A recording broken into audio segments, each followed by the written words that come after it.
Works one into right down the line. It may go. Go crazy, folks. Go crazy. There's a drive. Way back. It's good, baby. Bringing a high drive into left. Back towards the Craig. He's at the track. He has it. He's the world champion for 2011. A little bouncer slowly toward Bryant. He will glove it toward Rizzo. It's in time. And the Chicago Cubs win the World Series.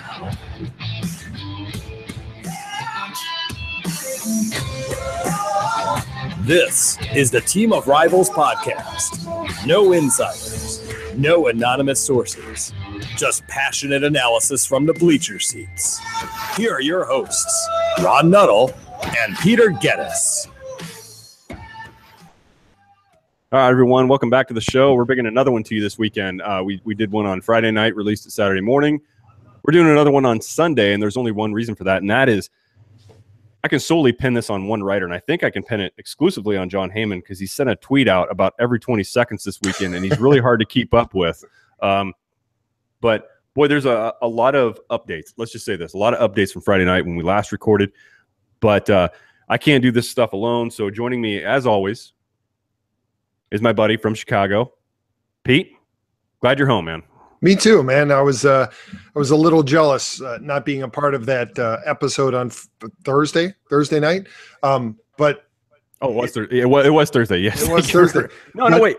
Oh, yeah, Thursday, and then I had to come back and do it again on Friday night, and we had to pull a couple special guests in to cover it. I think it actually ended up being a good thing because there was a lot that developed between Thursday and now. I mean, from Thursday to Friday, we basically got the news that it had been narrowed down for Stanton to 2 teams.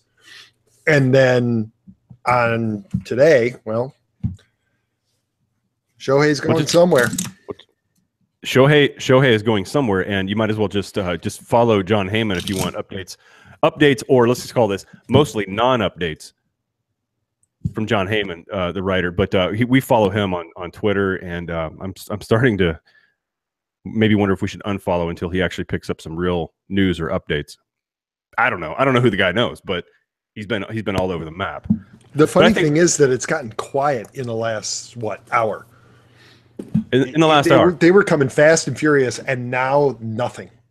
Well, there's a couple updates I did pick up on, but before we go into that, Pete, I mean, let's talk about the other big thing that's happening, because I think this will, at this point in time right now, this may affect or may have your team has a shot at this. And so I think what I want to dive into first, personally, because I want to get your thoughts on it, are really the Ohtani situation. So, just like I tested this out with Elliott the other night, I wanted to know, hey, look, if you were the Cubs, if you were in the Cubs front office, you're the president, what would you do to woo this guy to your club? I mean, what do you have to do? What do you have to bring him in and tell him? And I didn't give my thoughts on what the Cardinals would have to do, but which is now moot anyway. Well, it doesn't matter. I mean, hypothetically, I still want to do it. Okay. Yep. So, let's just without delaying that, let's go right into the Ohtani thing, and let's just go with it, man. I mean, that's what we should do. Okay, so let's say hold on. You might want to just hold on a second. Do I need an intro first? There could be one coming. I mean, I don't know. I don't pre-record these things.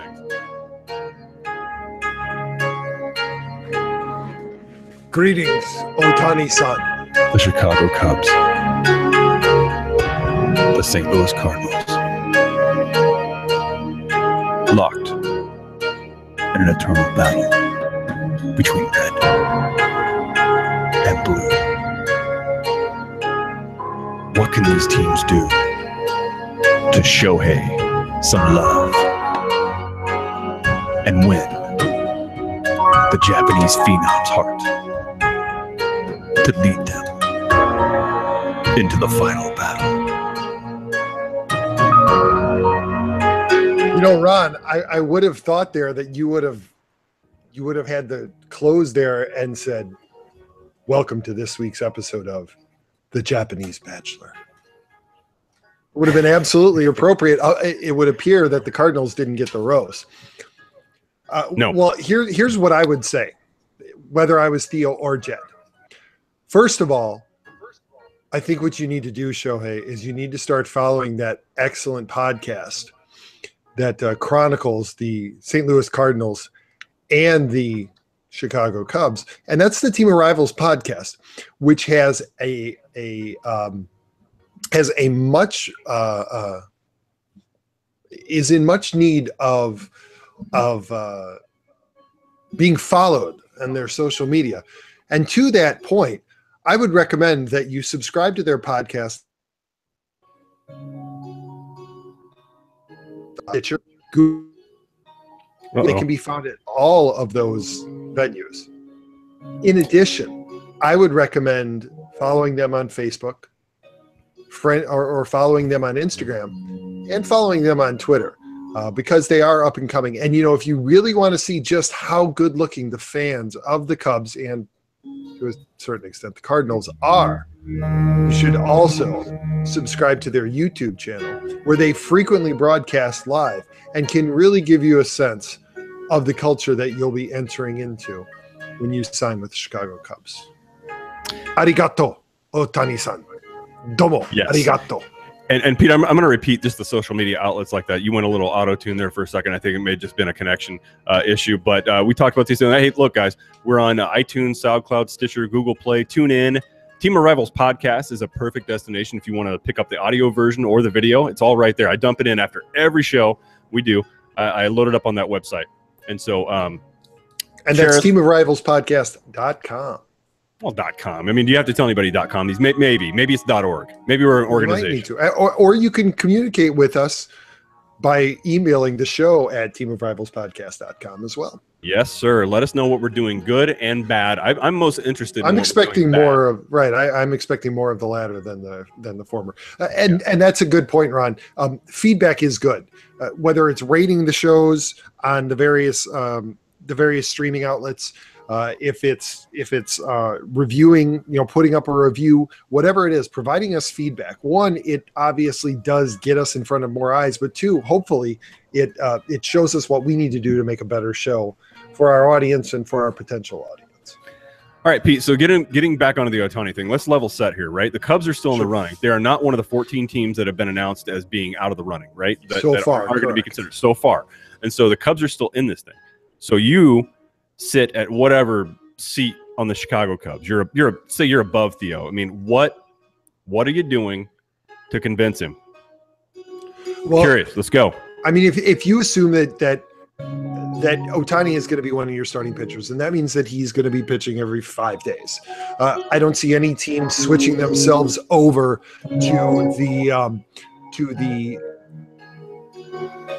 I don't see any other teams switching themselves over to a 6-man rotation like they do in Japan. But I think that what that means is that since it's going to be a 5-day rotation, then what they're going to need to do is they're going to have to figure how his days off are going to be filled. And this is actually where I think that, contrary to popular opinion, I don't know that an AL team necessarily has an advantage. And here's why. On days that Ohtani's pitching, he can't DH. He can't hit for himself when he's pitching. So if he goes 9 innings, he's not going to touch a bat that day for an AL team. He's going to get at bats with an NL team. And then if he has a bad day and he gets blown out, they can still move him into the outfield and he can still continue to contribute to that day's game. He doesn't have to continue to pitch to continue to have an impact on that game. That can't happen in the AL. If he's being DH'd once he gets pulled, his day is done. He can't continue to bat because then the team loses the DH. And now they're playing like an NL team. And I don't think that most AL teams are constructed like that. Let me ask you this. Well, hang on. So that would be one of the things that I would stress if I'm the Cubs is we're going to guarantee you probably 3 days out of 5 of 3 or 4 at bats every day on day 1 when you pitch, and probably on days 3 and 4. Or I'm sorry, on days 3 and 4. Day 2 is going to be a rest day, obviously. And day 5, we're going to have you ready to go off the bench as a pinch hitter in a key pinch hitting slot where we're going to bring you in. So if he wants to be that two-way player, I mean, obviously the pitching takes care of itself. It's the hitting, I think, that everybody has a question about. And I think that he actually may have a better chance with a National League team that's committed to giving him that opportunity. And I really think the Cubs are. They wouldn't have made it this far if they hadn't made a pretty convincing argument and established a good plan of how they plan to use him so that he could maximize his at-bats. My advice to you is use commas when you speak. No, because I know that you're My going to goodness. My goodness. Okay, no, you're right. So here's the question I had, though. I was going to ask this in the middle of when you were saying, hey, in the National League, once he's pinch hit for, he's done. But what I should know this, and I don't know this off the top of my head. What position was he? What regular position was he? Right field. Okay, so fix to that. Real simple. You're right fielder right now. Who's the starting right fielder? It's Hayward, right? You're paying. Well, I'm not talking about with the Cubs. I'm talking about in the AL. Okay, in in general, it's a disadvantage. But yeah, your starting right fielder is Hayward. Yes. Well, okay, I see your point. But I think in the AL though, you can't pinch hit for your pitch. Same rules apply when you're pinch hitting. I get it. Right. No. But the deal is with the DH. Mm-hmm. If the pitcher stays in, you lose the DH. You lose the DH, right? Right. But I think, man, the music cut out. Was that distracting? It was a little loud on my end. All right, well, it's over. And now. It was a little loud when I listened to the podcast the other day, too. It's a little hot compared to the voices. No, it's cool. So anyway. Yeah, this is a podcast about music all of a sudden, not about opinions. Well, sometimes if I don't agree with the opinions, I just dial it up. Okay. Anyway, but your point taken. But I think you're right, and I'm kind of starting to see where you're going with this. Very easily, he could be. You're a Chicago Cub fan, so that's the direction I'm heading right now. Your starting right fielder is Hayward. Has to be, right? I mean, right now, yeah. I mean, it has to be unless he decides to leave after next year. Is that his opt out? Yeah, I believe it's after next year that he's got the chance to opt out. He's not going anywhere. Okay, so let's just say he's not going to do that. How bad would that be? Okay, he starts a game. He hits for himself, obviously, and you put him in right field after he's done pitching. Or you could put him in left. Right or left. I mean, or you could, whatever. Or you could slide Hayward over into. You're right. You could put him in right, slide Hayward over into center. Yeah, you could. But anyway, so okay, so those that's what you would do if you were heading up the Cubs chair. And so, as far as we know right now, they're still in consideration. Now, a couple interesting things here that have come out today regarding Ohtani is that he said 14 clubs are out of the running, including the Cardinals. The Cardinals are now officially one of them. Right. And then there are a few others. So basically, half the league has been eliminated. And he has stated right now, at least from his camp, that he prefers the West Coast and he prefers a smaller market. That's what it seems like. Now, the Athletics have been ruled out. Correct. So that's okay. That really starts to narrow down a heavy preference, right? And evidently, I haven't heard the Dodgers are out of this, but they're not a small market. No, they're not. So who's left? I mean, logically, who's left? You got San Diego. From what I've been able to glean, it's San Diego, Los Angeles, San Francisco, Seattle. Which Los Angeles though? Angels or Dodgers? Oh, sorry. I think actually both may be in. Okay. The Rangers and the Cubs. And the Cubs. Okay, and the Rangers. And again, that's based on the teams who haven't explicitly ruled themselves out. Mm-hmm. Or that have, or the teams that have not said anything at all, and the Cubs are one of those. There's been nothing out of the Cubs. Well, Brian Cashman has now gone on record as stating that at least on record, he's been told acknowledging that he prefers small market, which New York is polar opposite. So. Yeah, you're right. I don't know if he's acknowledged that they're done, but he's at least acknowledged that he understands that that's his wish. And sure sounds like they're out of it. Okay, so here we go. These are the 6 that I'm seeing right now. Padres, the Dodgers, the Giants, the Cubs, the Mariners, and the Angels. It's unclear on the Rangers. Okay. There was an earlier report that the Rangers and the Rays might be the exceptions, but it's now true that the Rays are out. I can't seem to get any kind of confirmation on the Rangers, but those six, it certainly seems like are solid. There may be a seventh one, that being the Rangers. Yeah, and is that Ohtani's? Is that his representation communicating that those teams are out, or is it kind of a mutual thing, like those teams aren't going to pursue, and he's fine with that? I mean, we don't really know how these it's a combination of the two. It's I would think so. It's teams that have declared, we've been told we're out. It's teams like the Mariners and I believe the Giants who have said, we've been told we're in. We've been asked to prepare a presentation or a full presentation later this week. And then there are the teams who haven't said anything, like the Cubs. And by process of elimination, you assume that means that they're in. Let me ask you this question. I mean, look, I mean, I don't fault a human being for choosing his preference on where he would go, right? I mean, it's a really hard thing to do, and when we get into the Stanton talk later, I'm going to feel the same way. But when you're a guy like Ohtani, and you're a phenomenal player by all accounts, right? You've been playing in Japan. You've not taken one swing, or you've not thrown one pitch at a major league batter, and so you've already told a lot of teams that now you're not in consideration. Maybe, right? Maybe that's all we know right now. Right. How do you think this reflects on that? I mean, let me go back to an example about Hideki Arabu. And by the way, that guy was deceased, right? I mean, I didn't know that. We recorded the show the other night. He committed suicide. No, he committed suicide. I looked it up after the fact. Should have looked it up. He had alcohol problems. Yeah. And his wife left him, and his life was a mess. Right. And I feel bad about that. But he wasn't. There was kind of a lukewarm reception to him, I think, throughout baseball, because he was trying to dictate where he was going to go before he ever faced a major league batter. And I'm wondering the same case with this kid. Realize he's great and he's got a unique talent, the ability to play two ways.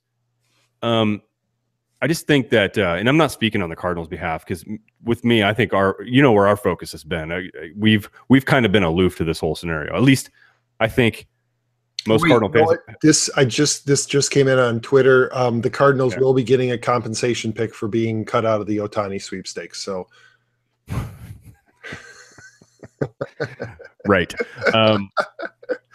right. It must have been Bill DeWitt's doing. But anyway, but I mean, most Cardinal fans like myself I've been kind of aloof to this Ohtani thing. So I didn't think that this just isn't one of the Cardinals' things to do. They've only done this a few times. And they've had a lot of international focus, but it's been in mostly South America.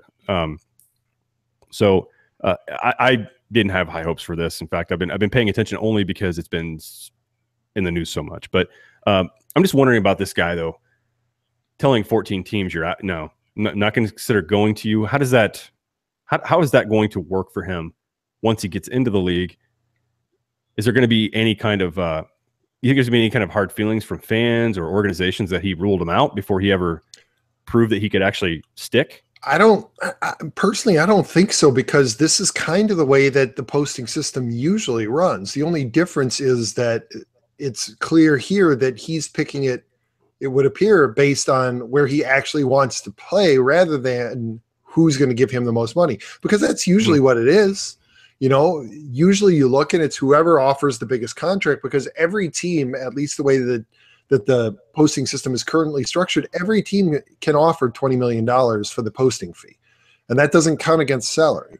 So, every big team in Major League Baseball can afford the posting fee in order to be able to talk to him.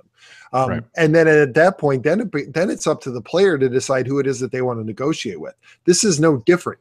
It's just that it seems different because the dollar amounts that they're talking about for the bonus are so much smaller than they normally are.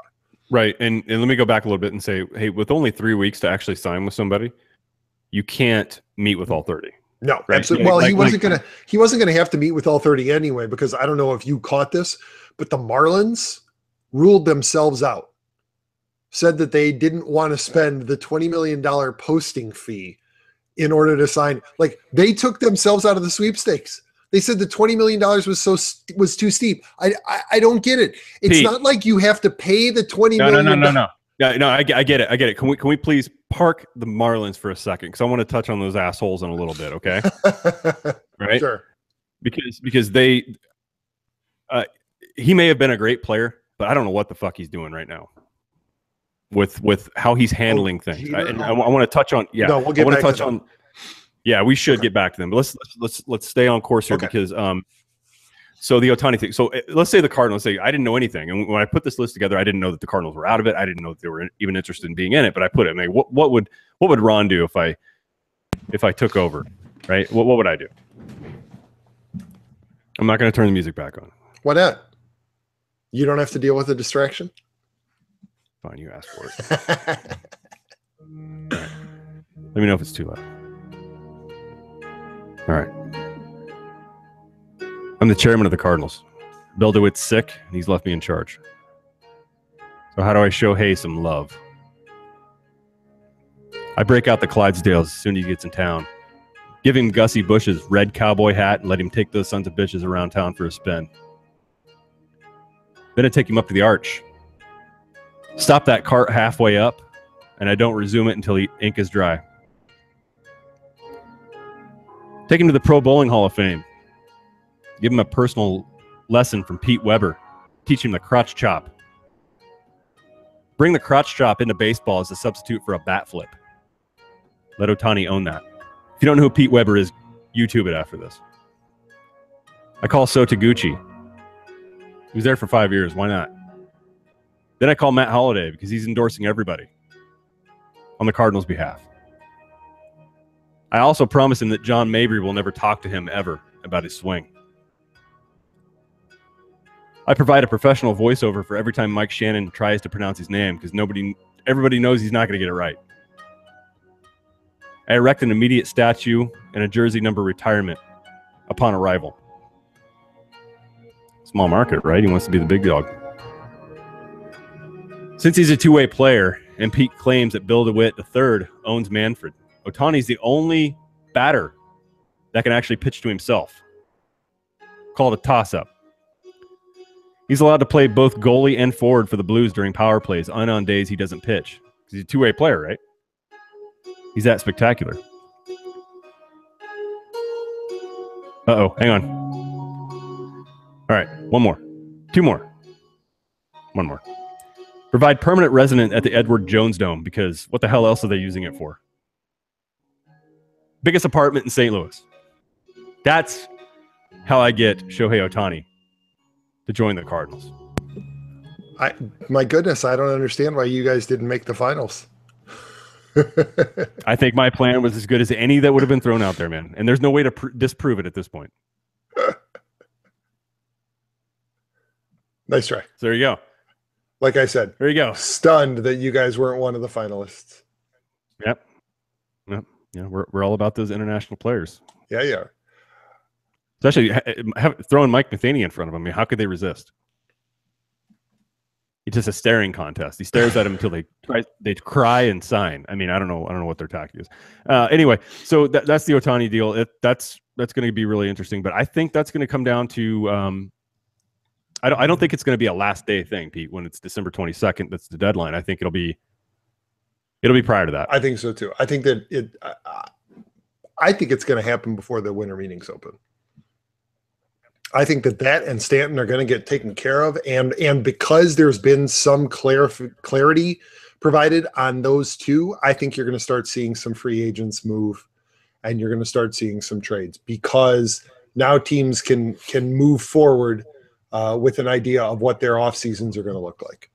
You know, the Cardinals can really focus on Stanton and then also start the talks with the Blue Jays on a trade for Josh Donaldson. Right, and so that's a great segue into what we need to talk about, and that is hang on, because there are a couple things that I want. I don't want to get off the Ohtani thing yet, because I know that you love talking about it. No, the reason I don't want to get off of it yet because I think if everything that's been reported out of his camp is true, I think we can rule out some of these teams that are supposedly finalists. Right. Mm-hmm. He said he doesn't want to be a part of a rebuild. He wants to be on a winner. Well, that kind of takes the Padres and the Mariners out of it, doesn't it? The Mariners haven't proven that they're doing anything. Right. The Padres are clearly in a rebuild. So that's been his statement. We're not mixing up Stanton's not wanting to join a rebuild and Ohtani, right? I mean, this is purely Ohtani talk. Yeah, no, I'm pretty sure that that's what I've heard. Okay. And then also what's come out is that he doesn't want to join a team that that has an established or had an established Japanese star. Well, if that's the case, the Dodgers are out. Yeah, the Mariners are out. And then so at that point, are we talking about basically the Giants, the Cubs, and the Angels? Yeah, because the Athletics have been ruled out, right? Right. The Athletics are out. Just and you're ruling out the Padres because they're a perpetual rebuild. Correct. I think. So yeah, I know. I can't disagree with those four you threw out there at all. I think all four of those. And what throws a wrench in all this, Pete, is that the small market comment, because I think both of us a few weeks ago were like, Yankees has Yankees written all over it. Absolutely. But now it doesn't seem that way, and so it'll be interesting to see what happens. But I think I agree with you though. Now that it seems if you do the math on this, it comes down to 4 teams. But I wonder what eliminated the Yankees. Was it the size of the market, or was it the fact that they've had established Japanese stars, including one on their team currently? Pete, here's my theory on this, and it could be total shit. I haven't thought it through completely. Shocking. But by I got that. By joining a small market, other teams in the league that have the money to spend know that when that short contract is up, it's going to be short, right? They know that small market team can't retain him. Right. So, or it's going to be very difficult for them to retain him. I think, I think so. So I think everybody's already licking their chops, hoping to jump onto that. There could be a little element there that he wants to be the big dog. He wants to be the centerpiece. And so I really feel that by eliminating the large market, I think that has something to do with it. That at the end of his agreement coming over to the U.S., and by the time he hits full free agency, right, like our guys over here get the experience, I have a feeling that has something to do with it, that other teams that have the dollars to spend on these guys will know that whatever team he's with is not going to be able to keep him. And so he's completely open. Now, you could argue that even if he went to the Yankees, he could still become a free agent in the same story, right? Sure. But something tells me like he wants to really establish himself somewhere where things like that aren't seen or expected. Right. No, I don't know if that makes any sense or not, but just I get a feeling that by eliminating the large market, that's the first thing that at least jumped in my skull. Right. This afternoon when I first read, the comment. And there obviously are small markets that are better equipped to offer the financial incentives for Ohtani to stay. But he's ruled a number of them out. So you can't say that San Francisco is a small market, and Seattle is not a small market. No. But this is actually just going out. Evan Grant of the Dallas Morning News reported that the Rangers and the Cubs are the only 2 non-West Coast teams on Ohtani's meeting list. Now, if we go back to the whole doesn't want to follow an established star, Yu Darvish pitched for the Rangers. So if that's the case, does that also eliminate the Rangers? But we're going to find out a lot more in the days to come. Well, you'd have to say no. I agree with you, right? Because that's and you could say Fukudome for the Cubs. Well, no. We're talking about Japanese stars. Right, but exactly what you just said, though. Japanese stars, not Japanese stars that came over and failed to be American stars, but it was Japanese stars. And So Taguchi was a Japanese star in Oryx Blue Wave. You're right, but and you wonder then what is his camp's definition of a Japanese star? Yeah, is it somebody who made the transition or not? Right. Successfully, and obviously you can argue that Ichiro has been the most supreme successful player that's come over without a doubt, right? And he's identified solely with the Mariners. Oh, of course. I mean, and they mentioned Yankees, but come on. I mean, that was what year and a half. Yeah. I mean, it was nothing. No, he's a Seattle Mariner. When he goes into the Hall of Fame, he'll go in with the Mariners cap. Right, and he should. But anyway, it'd be interesting to see how this unfolds. So I completely agree with you, though. I think it's a 4-team race. It's if I had to pick it right now, just based on what he's stated, if West Coast is his preference, I don't know how San Francisco's not in that mix. I agree. I don't know how the Angels aren't in that mix. It's not a lot of money up front. They can afford to do it. Mm-hmm. So, and why wouldn't you want to play next to Mike Trout? Right. No argument from me, man. I mean, I know the Padres are technically still in it, but they're, like I said, they've been a rebuild year over year over year. And I think they tried buy one year and it didn't work out. So they experienced even a further setback. So I don't know how that's a fit. I don't know that San Diego's ever had a Japanese star. I mean, I'm sure they've had a player from Asia at some point in time. I couldn't name the name right now, but they haven't been known to have any Japanese stars on their roster, at least as far as I know. So yeah, I agree with you. It's a four-way race. I put my money on two teams right now: Angels or Giants.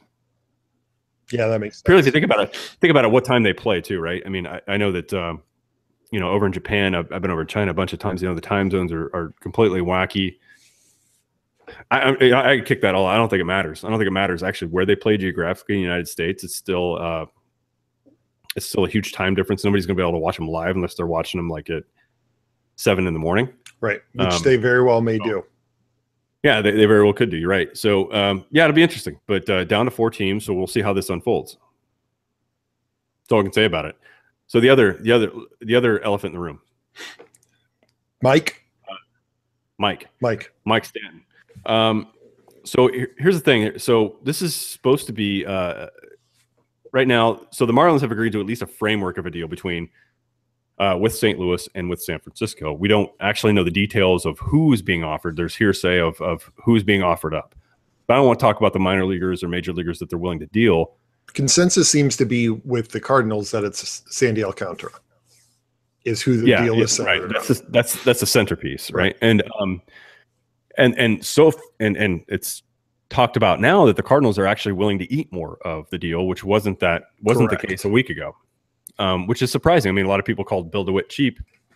I don't think he is. I just think I think they try to be as smart as they can with the money, but sometimes it's penny wise and pound foolish. But they're willing to eat more of it, which is interesting. But according to Craig Mish, who we follow on Twitter, he said that this should be resolved in the next 2 to 3 days.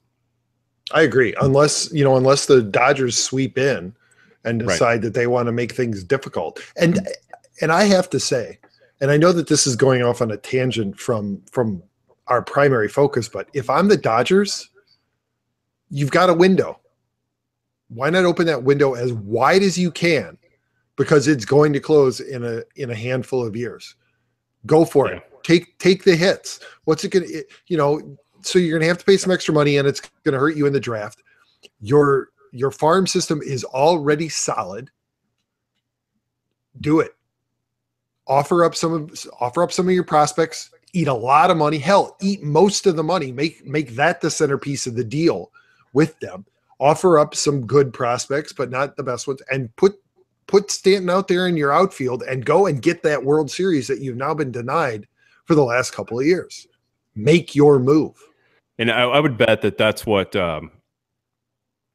I think if I'm in the San Francisco front office, I would think that I have the inside track on this. Even if you're just talking about St. Louis and San Francisco, I would, if I were them, I'd be like, I think we've got a little bit more of an edge in this consideration. As long as LA stays out. Exactly, right? I would have to say they're holding their breath, not because Stanton can be convinced to go to St. Louis, holding their breath, hoping that the Dodgers don't somehow inject themselves into this and draw this out further. Yep. And I will say, I believe if that happens, if LA somehow gets involved in this whatsoever, and not just about talks or kicking the tires, but if LA gets into this somehow, I think the Cardinals are prudent to just move on quickly. Like, get out of it. Don't bother anymore.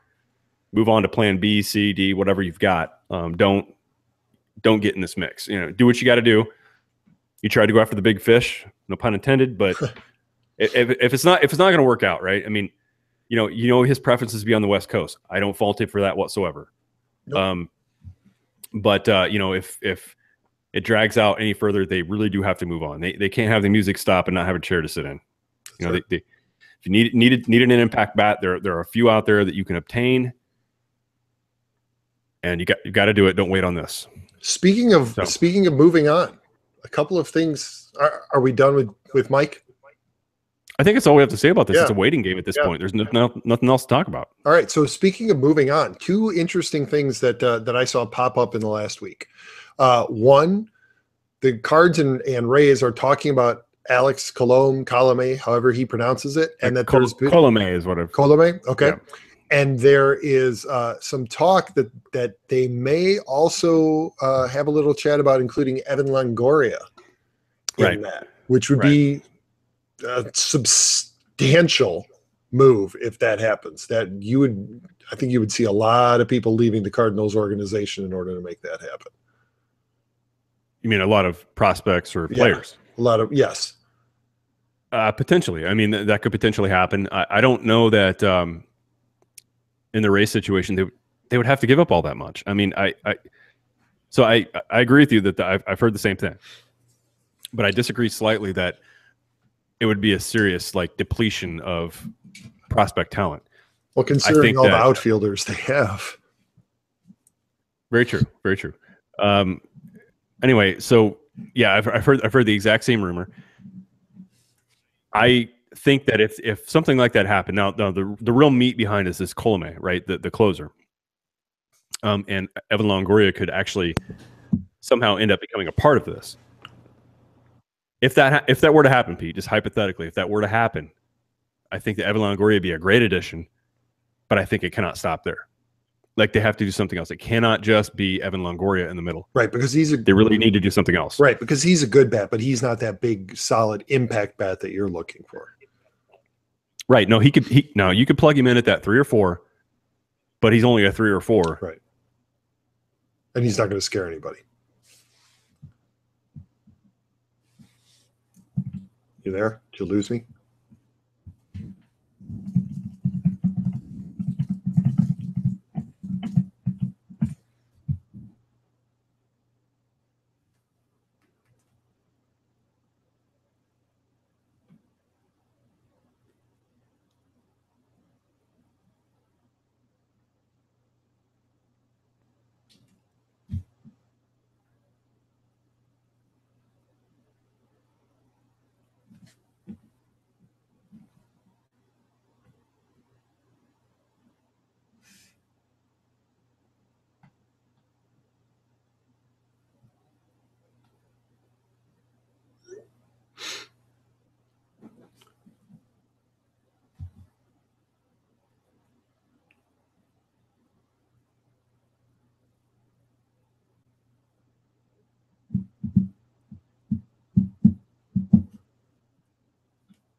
Happy League's here, buddy. Come on.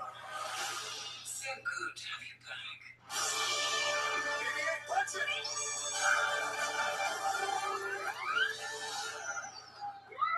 That's gonna kick me.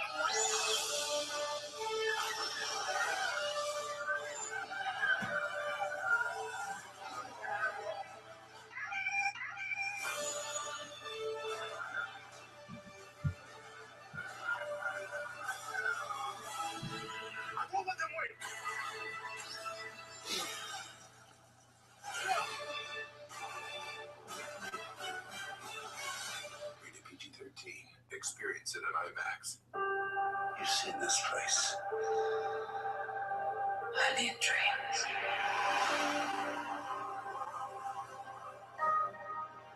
Who are you?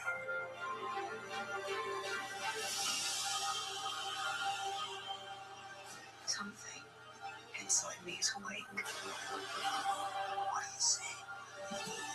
Light. Darkness. This is not going to go the way you think. I don't offend you. I won't. You have to fight. Hey, I'm here. Hey, welcome back. Hey, sorry about that. Hopefully everything. Hold on. All right. I resumed recording. I don't know what happened there. I think it was just a little spittle of internet failure. Okay. Hey, there we go. But yeah, I'm back up. Sorry about that. I don't know what I was talking about. Longoria. Yeah, Longoria. Let me pick it up. So yeah, I think a nice addition. He's still young enough where he can contribute for another couple years. But I think that if something like that happened, you're still missing either a 3 or a 4. So they need to do more than that. Yeah, but I think it's a solid backup plan if the Stanton thing doesn't work out. And I will maintain what I said on Friday night when we recorded the Elliott and Scott. I don't remain optimistic about this. I mean, I know it's down to 2 teams supposedly. I know that he's going to make a decision within 2 or 3 days, but I'm used to the Cardinals coming in second place on things like this with big names, with David Price, with Jason Hayward just a few years ago. Right, and this is many in the past, going all the way back to 2000 with Mike Hampton. Cardinals came in second place, and it's just I'm used to it. And this is unusual for most trades in that it really doesn't matter what the teams involved in the trade want because of his no trade clause. This ultimately is Mike Stanton's call. Right, and again, I don't fault a guy if he grew up on the West Coast. And he agreed to commit 13 years of his professional career to Miami. Yep. That if he can't play there, I can't fault the guy for wanting to play at home. No, or near his home. So no hard feelings whatsoever here. I just hope the Cardinals don't screw this up and wait too long. Right. That's going to be the St. Louis frustration. If this doesn't work out in the Cardinals' favor, they're not going to be frustrated with Stanton. He's not going to get booed when he comes to St. Well, he got boozed from a couple idiots, but he's not going to get boozed from there. It's going to be more like aimed at the front office for losing sight of other things that they need to do. Right. So to that end, other things that they need to do. I shared this link with you earlier in the week and said that I wanted to come back around on it. The other thing that I read that I thought was really interesting was an article by Dave Cameron of Fangraphs saying, let's figure out a Cardinals trade for Josh Donaldson. Right. And I thought he put something up, and I wanted to get your response to it. Basically, he said you trade Jed Jerko and Matt Carpenter to the Blue Jays for Josh Donaldson. So basically, you're trading 4 years of control on those 2 players, right? You still have them for 2 more years. Mm-hmm. For 1 year of control and rolling the dice, you'll be able to convince Josh Donaldson to re-up with the Cardinals for basically the rest of his career. What do you think? Well, that's what it all comes down to, right? Well, let me first of all poke a hole in just 2018. If you ditch Carpenter, Donaldson's a third baseman. Right. Jerko is a third baseman.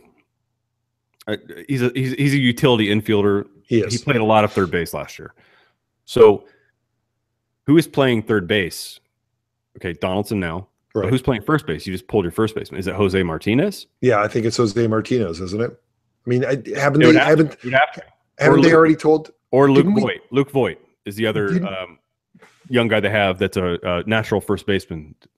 Yeah, didn't we hear that in the last month or so? I think that they told Carpenter that he wasn't going to be exclusively at first base in the coming season, that he was going to move around. And I think that was to give Martinez a home at first base. I think regardless, whether it's him or Voigt, it seems like that's already coming down the pike. So they seem to have a plan for that anyway. And I got to think that adding Josh Donaldson and subtracting Jerko and Carpenter is probably a net gain, just from an offensive standpoint on your infield. It seems to be an immediate net gain, at least for 1 year.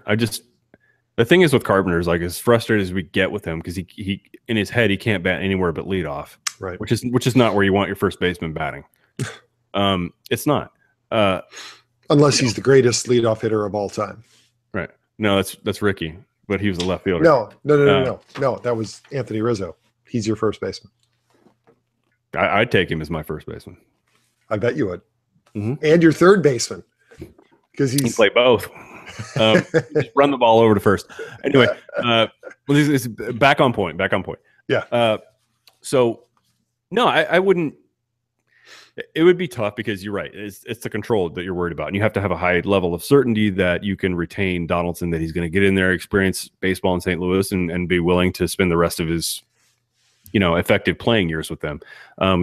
So if you got a high confidence level, which St. Louis used to be their formula, Pete, they never won in the off season.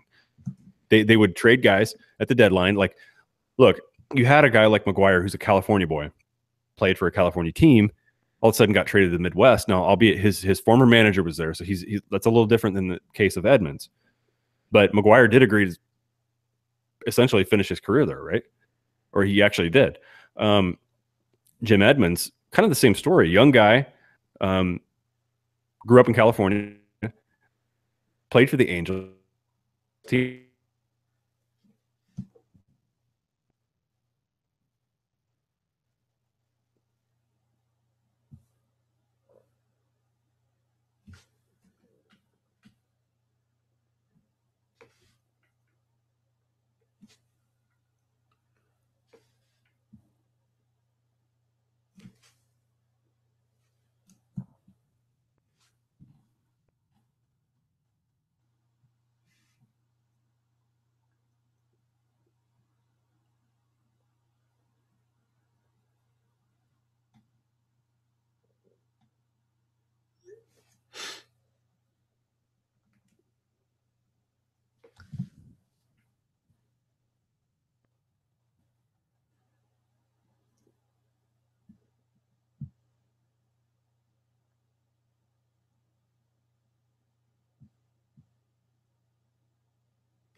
Damn, I don't know how long I went on before I went out, but let me hit record one more time, and we probably need to wrap it up. I'm going to drop off again. Sure. All right. So I was talking about California guys and the Cardinals formula of getting guys in to experience St. Louis and then being able to re-up them. I'm going to jump off that right now. It's worked for them in the past. They can't count on it going forward. It's a different organization. It's a different game these days. So I don't have high hopes for Stanton whatsoever. And Donaldson, I would welcome a trade to Donaldson. And if you're talking Jerko and Carpenter, I don't think they're long-term plans either. They just have to be relatively certain that they can retain Donaldson, at least for the remaining years. That he's effective. But the one drawback to that is that obviously they're not going to be able to open any kind of window to discuss it with him until he gets there. Right. Not true. Yeah, they had a formula in the past, but like I said, the game's changed, so I don't think they can bank on that anymore. It has. Yep. All right, man. I think we're done. Yeah. Yeah, we have to be, otherwise I might drop off again. So let's put a bow on this. Put a bow on it. I will say, I think that I think that when we come back on Thursday, there's going to be a heck of a lot more to discuss. I hope there is. Yeah, absolutely. All right. Hope there's resolution, because we got a lot of stuff coming up the next week. We can't be distracted from this kind of thing with last minute signings and trades. That's right. At least from Wednesday, Thursday. So yeah, that's right. So, we covered this at the beginning, but we certainly want to cover it again. iTunes, SoundCloud, Stitcher, Google Play, TuneIn. Those are all the places where you can download the podcast and subscribe. We certainly encourage and hope that you will rate and review and help push us up the rankings so that when people look for a baseball podcast and they look for the Cubs or the Cardinals, they'll find us. As well, Facebook, Instagram, and Twitter. Those are our social media avenues. Certainly don't forget our YouTube channel. We are streaming live every episode now, unless circumstances preclude it. And then finally, for everything Team of Rivals oriented, teamofrivalspodcast.com, and you can contact us at the show at teamofrivalspodcast.com. I think I got everything there, buddy. You did. Had a checklist. Yeah, thanks, Pete. everyone else, great talking to you. I love doing multiple shows over the weekend. Makes me happy. Makes this guy happy here. Everyone, we'll talk to you on Thursday night. And like Pete said, hopefully we have a lot of updates. All right, everyone. Talk to you very, very soon. Bye.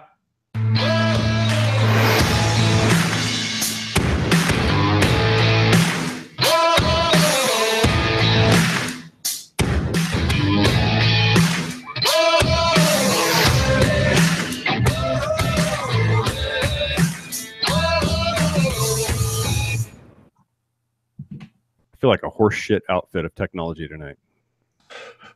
I'm going to get to work on this laptop and get it up and running, hopefully in the next week or so. Please do. I will.